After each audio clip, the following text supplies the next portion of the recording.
करता है कि पति अपने पत्नी को उसका अंगूठा मेरे अंगूठे का दुगुना कम से कम उतने मोटे लाठी से पीट सकता। डंडा शब्द है, आपने सुना कभी ऐसी भयंकर? अच्छा, एक दो चार चीज और बता दे। पत्नी होना हैरलट होने से, स्लट होने से बदतर है।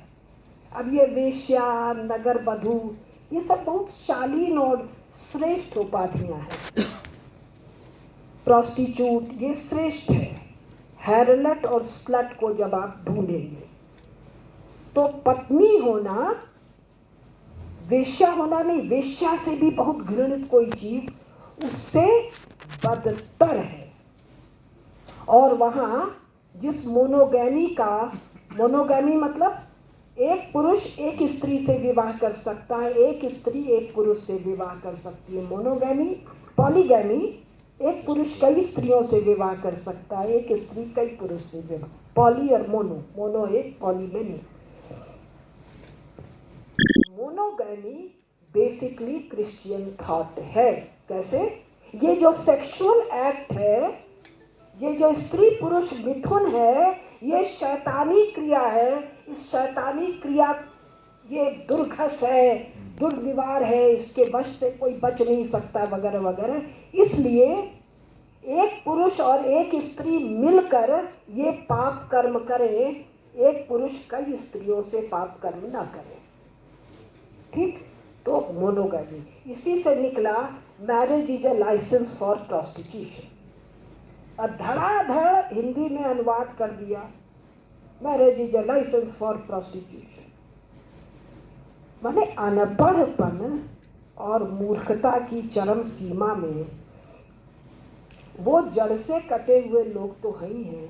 हम तो जड़ से जुड़े हैं ना, हमको तो इन चीज़ों की आवश्यकता नहीं है। इसके बाद जो प्रीस्ट है, जो उनका पोप है, पादरी है, दुनिया भर का, उसको धर्माचार्य नहीं, पापाचारी जो है, इसका सेलिब्रेट है। सेलिब्रेट का अनुवाद खटाखट ब्रह्मचारी। ब्रह्मचारी का मतलब होता है वीर्य का संयोजन, स्त्री संपर्क से दूर रहना। वहां सेलिब्रेट का मतलब है शादी नहीं करोगे, but you can have as many women as you wish. तो जो ये नन है, ये कैथोलिक अनमैरिड पादरी के कंजम्पशन के लिए है। ध्यान दीजिए, प्रणय के लिए नहीं है, कंजम्पशन के लिए है। जब मैंने पहली बार शब्द सुना था, वेदर मैरिज वॉज कंज्यूमेटेड और नॉट, मेरी उम्र 19.5 साल की थी। मेरा अपना विवाह हुआ था, विवाह टूट गया था, कोर्ट में मामला गया था। तुरंत इस शब्द ने खट खट खट खट खट, मेरा आदत है वहीं पे डिक्शनरी निकालो तो थेजारस निकालो और पढ़ो। A man consumes the woman, ये है स्त्री विमर्श। और वो मैन कौन है? वो एडम है। किसको कंज्यूम कर रहा है? ईविल को। ये बेचारा पुरुष थोड़ी कंज्यूम कर रहा है, ये तो अपनी पत्नी से, अपनी प्रिया से प्रणय कर रहा है। वहां प्रणय नहीं है। लव जो है वो लव मेकिंग के संदर्भ में है। शब्दों की भाषा देखिएगा, पूरा प्रणय संबंध का जो भाषा है वो कंज्यूम करना, आक्रांत करना, डोमिनेट करना, चीरना, फाड़ना, काटने के अर्थ में है। हिंदी फिल्मों का गाना सुनिए, मारा बर्छी कटारी बोलते हैं ना, मेरे को मार दिया, आंख से नैनों से बाण मार दिया, खंजर मार दिया, काट दिया, चीर दिया, खून खराबा कर दिया। मैं खजुराहो तो नहीं गई हूँ, लेकिन मैं जैसे साहित्य की अच्छी पाठक हूँ, कुछ लिखा है मैंने, मरने के बाद मैं भी छपवाऊंगी, दे जाऊंगी किसी को। लेकिन मैं आर्ट की भी बड़ी प्रशंसक हूँ। तो खजुराहो के और बहुत सारे जो मिथुन मूर्तियाँ हैं, इनको मैंने बहुत ध्यान से देखा जब मैंने इस किताब को पढ़ा था। सब में मिथुन कर्म के बाद चेहरे के भाव, शांति है, आनंद है, उल्लास है। और यहाँ इस क्रिया में ये पैशाचिक कंजम्पशन है। जो इस्लाम में खेती है, उसमें तो फिर भी आनंद है। ध्यान दे रहे हैं? पुरुष और स्त्री दोनों का आनंद है, लेकिन यहाँ ओरिजिनल सिन के मामले में एक शैतान की बेटी है, दूसरा पुरुष है। वहाँ का पुरुष, यूरोप का पुरुष, सब नहीं लेकिन मोटा मोटी सब, समागम के समय स्त्री से डरे हुए हैं। क्यों? ये स्त्री कौन है? ये डेविल की बेटी है, ये चुड़ैल है। She will over power you. आपने किसी स्त्री विमर्श में ये सब कभी कुछ सुना है? A man is scared, terribly scared, और कैसा कब्जा करेगी उसका वर्णन अब ये लिखने का काम तो पंकज जी के जिम्मे है, और मैं बोलने के बाद न अपना सुनती हूँ न छपने के बाद किताब पढ़ती हूँ। एक बार पन्ना पलटा तो मैंने कहा माथा पीट के, पंकज जी आपने ये सब क्या अनुवाद कर दिया, यूरोपीय सेक्शन तो मेरे नाम से जाएगा। उन्होंने कहा ठीक है, मैंने बहुत विचार पूर्वक किया, क्योंकि भारत के जो मूढ़ पुरुष हैं वो कल्पना भी नहीं कर पाएंगे कि स्त्री के कंट्रोल करने का अर्थ क्या होता है। वो आपके संपूर्ण पुरुषत्व को कंट्रोल करती है। फिर पुरुषत्व, मैनलीनेस अलग है, पुरुषत्व अलग है, पौरुष अलग है, मैनलीनेस अलग है। तो ये मैंने मटिल्डा गेज का बताया आपको। 19वीं शताब्दी, 20वीं शताब्दी, सेकेंड वर्ल्ड वॉर की समाप्ति 1945 के बाद इंग्लैंड में एक स्त्री को विच कहकर, चुड़ैल कहकर इंग्लैंड की पार्लियामेंट और सुप्रीम कोर्ट ने सजा दिया। और इसको क्या मानते हैं? विमेन राइट, जेंडर राइट के लिबरेटर्स, चैंपियंस मानते हैं ना। यूरोप में चर्चेज में प्रीस्ट के लिए प्रोस्टिट्यूशन टैक्स लगता था। अब बहुत से प्रीस्ट कहते थे कि हम बूढ़े हो गए या मेरा सेक्सुअल एक्ट में इंटरेस्ट नहीं है ना, तुमको इतना टैक्स तो देना ही पड़ेगा, whether you consume the woman prostitute harlot और नॉट। ठीक है। अब एक चीज और सुन लीजिए, ऑरिक्युलर कन्फेशन। ये स्त्री मानसिक, वहां जो स्त्री विमर्श है वो इन चीजों के खिलाफ है। और यहाँ का स्त्री विमर्श क्या है? सासू जी ने डांट दिया, ससुर जी ने डांट दिया, वो पति नाम के व्यक्ति ने डांट दिया। पति जो अब आजकल की हिंदू स्त्रियां, बहुत ध्यान दीजिएगा, मैं अंडरलाइन कर रही हूँ, भारत की हिंदू स्त्रियां, मेजॉरिटी, अधिकांश, बहुलांश हिंदू स्त्रियां प्रेम से रहित हैं। यूरोप की जिस स्त्री को आप घृणा से देखते हैं वो प्रेम के लिए जान देना तो छोटी चीज है, वो प्रेम के लिए जितने कष्ट सह लेती है। भारत की हिंदू स्त्री कहने का मेरा अर्थ है कि ये नहीं कि भारत की मुसलमान स्त्री या भारत की ईसाई स्त्री भली है, वो सब कन्वर्टेड है। भारत की 21वीं शताब्दी और 20वीं शताब्दी की हिंदू स्त्री विवाह में पुरुष नाम का एक बैल चाहती है, जिसको भूसा भी न देना पड़े, जिसको खूंटे से बांधना भी न पड़े, जिसको नदी के किनारे ले जाके नहलाना भी नहीं पड़े। आपने कहीं सुना कि किसी स्त्री ने 500 एक्ट के खिलाफ आवाज उठाई? अब फिर यूरोप रोक के भारत पर आ रहे हैं। स्त्री पुरुष दोनों समान है। समान है तो पुरुष ने देखा तो आपका क्या गल गया भाई? आप पलट के देख लीजिए। स्त्री पुरुष दोनों यदि समान है तो पुरुष उठ के अपनी कुर्सी आपको काहे दे दे? स्त्री पुरुष अगर दोनों समान है तो विवाह के बाद आपको मेंटेनेंस उससे क्यों चाहिए? आप उसको मेंटेन कर लीजिए, कभी वो आपको कर ले, नहीं तो आप अपने को कर लीजिए, वो अपने को मेंटेन कर ले। स्त्री पुरुष समान है। एक चीज और, ये अपने यहाँ बहुत सी फिल्म है, दामिनी और कई फिल्म है जिसमें दिखाते हैं रेप के बाद स्त्री से कोर्ट में भद्दे प्रश्न पूछे जाते हैं। किसी ने पूछा कि ये कानून कहाँ से आया, क्या ये भारत का कानून है? ये एंग्लो सैक्सन कानून है, यानी ये प्रोटेस्टेंट क्रिश्चियन कानून है, जिसके कारण स्त्री ईव जो है वो टेम्प्ट्रेस है। टेम्पटेशन समझ रहे हैं ना, आकर्षण, लुभाती है, टेम्प्ट्रेस है, एडल्टरस है, व्यभिचारिणी है। स्त्री व्यभिचारिणी क्यों है? स्वभाव से ईव जो है क्रिश्चियनिटी में बिच है। बिच नहीं, बिच माने चुड़ैल तो है ही है, बिच भी है, कुतिया है। तो जिस क्षण हम यूरोप की मान्यताओं से दो चार बातचीत करते हैं और बिना जाने बूझे उसको इंटरनलाइज करते हैं, हम स्वयं को इनह्यूमन बनाते हैं। तो रेप में कहा जाता है it is the woman, the adulteress, the temptress which draws man into the orbit. पुरुष को पकड़, मतलब आकर्षण के जाल में, सारी भाषा फंस, मेरे लिए मुश्किल है वो भाषा, तो वो इसलिए तुम्हारे साथ जबरदस्ती हुई है, ये तुम प्रूव करो। कैसे प्रूव करो?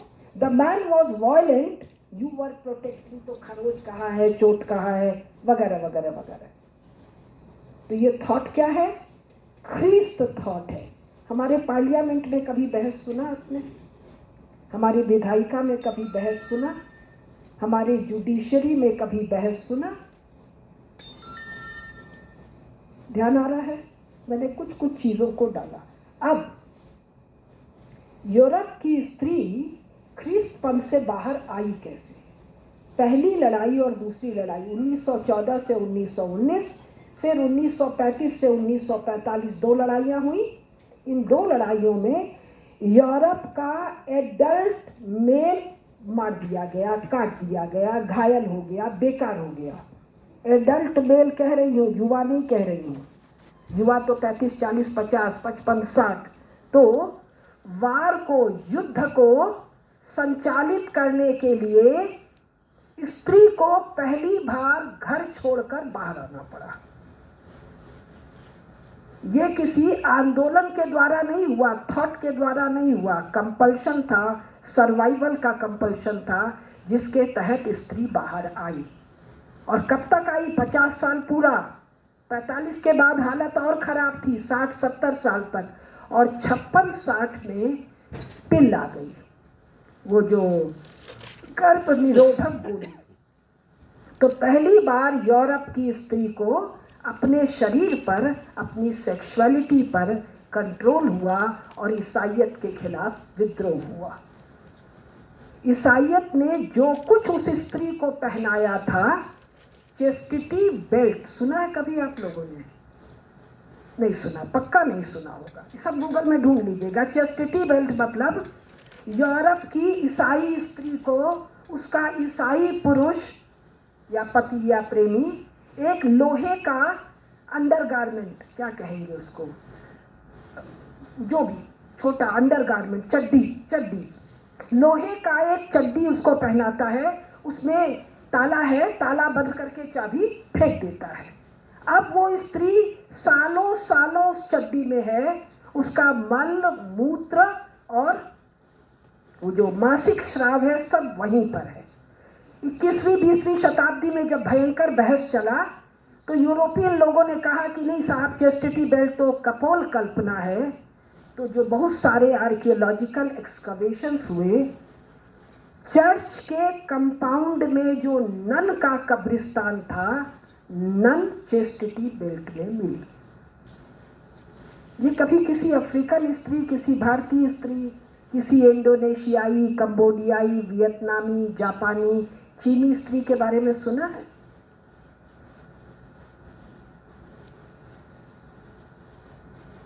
तो अगर स्त्री विमर्श चलाना है या साहित्य में साहित्य का विमर्श चलाना है या अर्थशास्त्र में अर्थशास्त्र का या युद्ध शास्त्र का वगैरह वगैरह दुनिया भर का विमर्श चलाना है, तो ये ध्यान रखने की ज़रूरत है हमारे सभी विमर्शों पर, केवल भारत में नहीं, इस षड्यंत्र का थीसिस जितना मूर्खतापूर्ण थीसिस कोई नहीं है। क्यों? षड्यंत्र करने के लिए आपको एक बड़ा दिमाग चाहिए। बड़ा दिमाग होगा ना, बहुत सारा प्लानिंग होगा, बहुत सारे इनपुट्स होंगे, बहुत सारे वेरिएबल होंगे, फिर कैरम बोर्ड की तरह यहाँ से मारेंगे, वहाँ जाएगा, वो जाएगा, वो जाएगा। यूरोपियन माइंड 1950 तक, हम आगे ले आएंगे अभी 2021 तक, स्मॉल माइंड है। ये ईसाइयत के द्वारा शासित दीक्षित माइंड है। ये सनातन धर्म की विराट ज्ञान परंपरा से दीक्षित माइंड नहीं है। ये जो कुछ काम करता है धड़ाधड़ तात्कालिक काम करता है, और यही कारण है कि पोस्ट कोलंबस और पोस्ट वास्को डिगामा दुनिया भर में एक कालखंड में इनके जगह जगह राज्य हुए, लेकिन सभी राज्य 70 साल, 80 साल, 100 साल से कम में खत्म हो गए। क्यों हो गए? They did not know how to keep it, how to handle it. और हमारे यहाँ 500-700 साल का वंश परंपरा सामान्य है। कोई एक राजवंश 200 साल चला, 400 साल चला, 500 साल चला, 700 साल चला, ये सामान्य है। और वहाँ मिला हुआ संपदा भी 50 साल, 60 साल, 70 साल ये संभाल नहीं पाए। जो कम्युनिज्म जो है, वामपंथ जिसको आप कहते हैं, जो ईसाइयत का ऑफशूट है, वो भी सोवियत रसा में 70 साल टिक पाया, कुल 70 साल। और ये जो जिसको चीन कहते हैं, इसमें भी टूटने जा रहा है। तो हम सारी बात को समेटने के बाद एक निवेदन जो करना चाह रहे हैं, यूरोप से प्राप्त एजेंडा और पदावली में ध्यान दीजिए। यूरोप से प्राप्त एजेंडा, और कैसे यूरोप सीधे लिख के तो भेजा नहीं विकास दवे जी को कि सुनो भाई इस एजेंडा पर काम करो, तो कैसे होता है? वो फेलोशिप्स देते हैं, स्कॉलरशिप्स देते हैं, लोग वहाँ पढ़ने जाते हैं, मीडिया में एजेंडा उछालते हैं, यूनिसेफ में एजेंडा उछालते हैं, वर्ल्ड बैंक में, WHO में, दुनिया भर के जो इंटरनेशनल फोरम से इसमें एजेंडा उछालते हैं। और उन एजेंडा पर हमारे UGC के मार्फत, ICSSR के मार्फत, ICPR, ICHR के मार्फत, हमारी संसद के मार्फत एजेंडा आता है। अगर उन्हीं एजेंडा पर बहस करने के लिए आप स्वयं को श्रापित मानते हैं या मूर्ख मानते हैं, तो कम से कम उसको पढ़ डालो, और अन्यथा अपना एजेंडा सेट करो। ये सबसे बढ़िया विकल्प। आजकल व्हाट्सएप पर कभी कभी मन नहीं लगता है तो बैठ के देखती हूँ, 4-5 वो इटर्नल इंडिया, शाश्वत भारत, और बहुत सारे ऐसे हैं जो हमारे मंदिर के जो ये क्या बोलते हैं भित्ति शिल्प को भेजते हैं, यानी कि दीवार पर उकेरी गई मूर्तियों के फोटो भेजते हैं। खूब आ रहा है, इंडिपेंडेंट मूर्तियों के फोटो आते हैं। तो धनुष बाण ताने हुए स्त्रियां, तलवार चलाते हुए स्त्रियां, कहाँ पर स्थापत्य और शिल्प की बात कर रही हूँ। साहित्य तो भरा पड़ा है हमारा, हम इन स्त्रियों की चर्चा क्यों नहीं करते हैं कि साहब चाइना से एग्रेशन होने वाला है, ये जो हमारे सड़कों पर लग रहा है कि हम हिंदू स्त्री का बलात्कार करेंगे, तो हिंदू स्त्री को सामर्थ्यवान फिजिकली होना है, तो इसके लिए हम इनसे प्रेरणा लेते हैं। हम क्यों नहीं चर्चा करते हैं महाभारत में क्या लिखा है? हम क्यों नहीं चर्चा करते हैं कि महारानी कैकेयी जो है वो देवासुर संग्राम में she was the best available सेनानी, जो हारते हुए इंद्र को बचाने के लिए जाने वाले चक्रवर्ती दशरथ की बेस्ट वो साथी है। हम अभी हाल के अपनी महारानी दुर्गावती की चर्चा नहीं करेंगे, ध्यान आया? हम भारत के जासूस स्त्रियों की चर्चा नहीं करेंगे। हम महाभारत में, मुझे बताया भोपाल में किसी ने, वर्णन मैंने पढ़ा नहीं है, कि कौरव और पांडव दोनों पक्ष को जया और विजया 2 स्त्रियां आर्मामेंट की सप्लाई करती थी, तो हम क्यों नहीं चर्चा करते, कर पाए या नहीं कर पाए? आप लोग साहित्यकार हैं, खटाखट, हम क्यों नहीं ताड़का का चर्चा करते? भाई ताड़का राक्षसी है, कितनी विशाल, कितनी शक्तिशालिनी है, ध्यान आ रहा है? आप लोग को तो खाली मैं जरा जरा सा बोल पाऊंगी, आप लोग जितना नहीं मेरे को जानकारी है। इसी प्रकार से जुआड़ी स्त्रियों की, कि भाई यूरोप में कितनी जुआड़ी स्त्रियां हैं। भारत में अपने देह पर संपूर्ण अधिकार रखने वाली आम्रपाली की, तो उसमें भी लजा रहे हैं जी, हमारे यहाँ तो नगरवधू थी। तो लजाने का काम उन मूर्खों को, जड़ से उखड़े हुए लुम्पेन एलिमेंट को दे दीजिए। इकोनॉमिक्स में लुम्पेन शब्द बहुत प्रचलित है, इसका मैं ट्रांसलेशन करती थी लुच्चा, तो पूजनी सुदर्शन जी कहते थे यार ये ठीक नहीं लग रहा है, कुछ और करो। तो हमने कहा लंपट, तो लंपट थोड़ा ठीक है, लेकिन लंपट का भाव अलग है, लुच्चा का भाव अलग है। तो ये क्या है, ये शब्द बहुत सी चीज़ों को ध्वनित करते हैं। लुम्पेन एंड फुटलूज, फुटलूज माने जिनका कहीं जड़ है ही नहीं, तो लुम्पेन और फुटलूज जो हमारे एलिमेंट्स हैं साहित्य में, जिसको आप वामपंथी कह देते हैं, सेकुलरिस्ट कह देते हैं, इनको लुम्पेन कहिए ना, दिक्कत है। इनको फुटलूज कहिए ना, सुंदर सुंदर अनुवाद कीजिए। आप लोग तो, जब से मैं मध्य प्रदेश में आई हूँ, शब्दों का ऐसा सुंदर सुनती हूँ कि मन उत्सव, मूर्ति और क्या क्या यहाँ सुनने को मिलता है। यूपी में तो काम तरस जाता था। तो आप तो ट्रांसलेट कर सकते हैं, तो हम क्यों ना अपना एजेंडा सेट करें।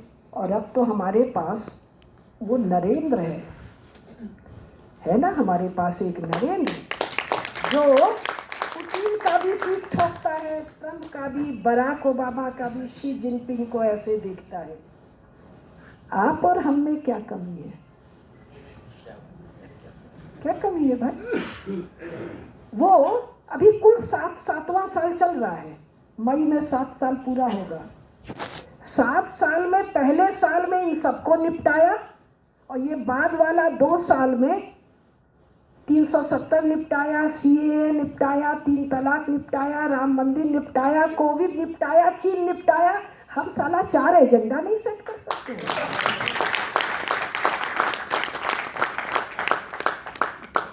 उस नरेंद्र में, उस प्रतापी, चक्रवर्ती, अत्यंत पुरुषार्थी नरेंद्र में और हम में फर्क नहीं। मैं अपने को बाहर रखती हूँ, मैं भी वैसी हूँ। बाकी लोग में फर्क क्या है? हमको उन नरेंद्र को अपने महाप्रतापी पूर्वजों की अक्षुण्ण परंपरा का स्मृति जीवंत है। यहाँ बैठा हुआ एक व्यक्ति ऐसा नहीं होगा जिसने महारानी कैकेयी का नाम नहीं सुना होगा, जिसने महारानी द्रौपदी का नाम नहीं सुना होगा, जिसने अश्वमेध घोड़ों का नाम नहीं सुना होगा, जिसने ये नहीं सुना होगा कि भारत में बीभत्स रस का सृजन तो केवल जगदम्बा करती है चंडिका रूप में। भारत में साधु भी मारता है, सन्यासी भी मारता है, बच्चा भी मारता है, बूढ़ा भी मारता है, ब्राह्मण भी काटता है, क्षत्रिय भी, वैश्य भी, शूद्र भी। यहाँ स्त्री भी घोड़ा पर चलती है, सैन्य संचालन करती है। दुनिया की और किस जगह हम क्यों नहीं अपने साहित्य में चक्रवर्ती भारत की चर्चा करते हैं? क्यों नहीं हम अपने साहित्य में दिग्विजय, मानधाता और रघु की चर्चा करते हैं? क्यों नहीं करते? रोका है किसी ने हाथ पकड़ के? जब तक और कोई रास्ता नहीं हो, हम कहाँ पढ़े, कितना पढ़े, जिसका जो इष्ट देव हो, जगदम्बा हो, भगवान शिव हो, विष्णु भगवान हो, उनके सामने बैठ के हृदय से प्रार्थना कीजिए, हे जगदम्बा, इस मनुष्य शरीर में मैं जो ये साहित्य कर्म कर रही हूँ, ये ऐसा पुण्यशाली हो कि मेरी लेखनी के द्वारा सनातन धर्म, भारत राष्ट्र और ये हिंदू समाज बलवान बने, सामर्थ्यवान बने। जगदम्बा स्वयं रास्ता देगी। मैं तो एकदम पडरौना गांव में, यूपी के एक गांव में, पॉपुलेशन 30,000, मारवाड़ी परिवार में, घर के भीतर रहने वाली, बीए तक पढ़ी थी, एमए पढ़ रही थी, ब्याह हो गया, शादी 4 महीना निभा, फिर घर लौट आई, तब से यहाँ तक की यात्रा कर ली। फिरजाफ कापरा को 39 साल की उम्र में मैंने कहा वेल यू आर रॉन्ग। उसकी बीवी आई मेरे पास, will you work with फिरजाफ Kapra. फिरजाफ Kapra कौन है? ताओ ऑफ फिजिक्स का ऑथर। वाइस प्रेसिडेंट कृष्णकांत जी फिजिक्स के थे और डॉक्टर मुरली मनोहर जोशी फिजिक्स के थे। जब मेरा परिचय कराते थे तो डॉक्टर साहब बोलते थे well she has work with Capra, कि और क्या परिचय दें हम, and she has made joint presentation. हम 39 साल में फिजिक्स का क ख ग नहीं जानते थे भाई, आज भी नहीं जानते। हम संस्कृत भी नहीं जानते थे। लेकिन जब इंग्लैंड गए थे तो नानाजी देशमुख और जोशी जी से बोले कि डॉक्टर साहब आप लोग बोलते हैं भारत विश्व गुरु होगा, तो पूरा भारत थोड़े जाएगा, कुछ लोग जाएंगे ना, अभी हम जा रहे हैं।